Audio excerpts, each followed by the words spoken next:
O Instituto Federal de Santa Catarina, o IFSC, aqui de Itajaí, recebeu ontem as amostras coletadas em áreas de cultivo de moluscos no litoral catarinense. Ainda hoje devem ficar prontas as análises que vão indicar se ainda existem toxinas nos mariscos e nas ostras. A captura e o consumo, por enquanto, estão proibidos aqui no estado, desde a semana passada. Vamos ver.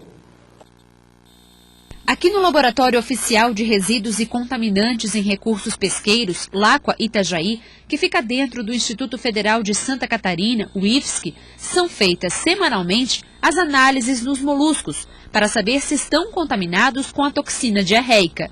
Após a interdição das áreas de cultivo pela SIDASC, a Companhia Integrada de Desenvolvimento Agrícola de Santa Catarina, o laboratório recebeu novamente o material para análise. Nós recebemos amostras, então, toda semana, de segunda a quinta, de diferentes regiões do estado. Uma vez identificada a presença de toxinas, nós temos que intensificar essas análises, analisando mexilhões, ostras, vieiras, o que tiver nas regiões de cultivo. As áreas de cultivo no litoral catarinense foram interditadas depois que os pesquisadores, que fazem o acompanhamento, perceberam que tem uma floração de alga nociva em larga escala na região.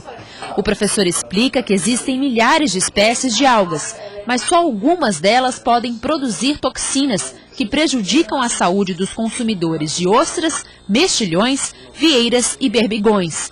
Quando elas estão em floração, chegam a mudar a cor da água, o que causa a chamada maré vermelha. Nessa imagem é possível ver a concentração da clorofila, massa da água saindo do Rio da Prata, no Uruguai. Isso foi no final de abril. Já no começo de maio, chegou na costa do Rio Grande do Sul. E nessa imagem maior, a massa da água está no litoral de Santa Catarina. Quanto mais vermelho, maior a concentração de clorofila.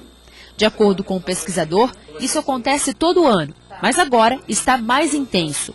Diferentes espécies estão aproveitando os nutrientes da massa d'água que está vindo do sul e reproduzindo excessivamente. Aqui, por exemplo, os pesquisadores estavam analisando uma amostra de água coletada do mar.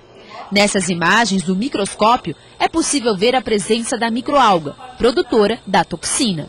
Depois que os técnicos da SIDASC trazem os moluscos aqui para o laboratório, aí começa o procedimento de análise para saber se há ou não a presença da toxina. Quem vai explicar para a gente como funciona todo esse processo é o professor Tiago. Professor, chegou aqui o molusco, como é que é o procedimento? Os moluscos são abertos, se extrai a víscera, se fazem uma limpeza, uma purificação dessas vísceras. A partir dessas vísceras se realizam extrações químicas para então a realização do ensaio biológico. O que ela está fazendo ali que a gente está mostrando agora? É a limpeza das vísceras para então se realizar as extrações químicas. E daí esse procedimento leva em torno de quanto tempo? Aproximadamente 2 horas, entre eu ter os moluscos chegando no laboratório e eu ter o extrato pronto para fazer o ensaio. E para saber se há ou não a presença da toxina, quanto tempo leva? 24 horas de análise. A SIDASC só libera as áreas de cultivo se daqui do laboratório saem 2 resultados negativos consecutivos na mesma área de cultivo. Quando tem a presença de nutrientes que são favoráveis ao crescimento delas, elas vão aproveitar essa estrutura do meio ambiente e vão crescer em abundância. Isso pode estar associado a algumas regiões localizadas que têm um aporte no nutriente, por exemplo, do continente, mas muitas vezes isso acontece no ambiente oceânico, de mar aberto, quando também recebe influência de nutrientes que vêm do fundo do mar.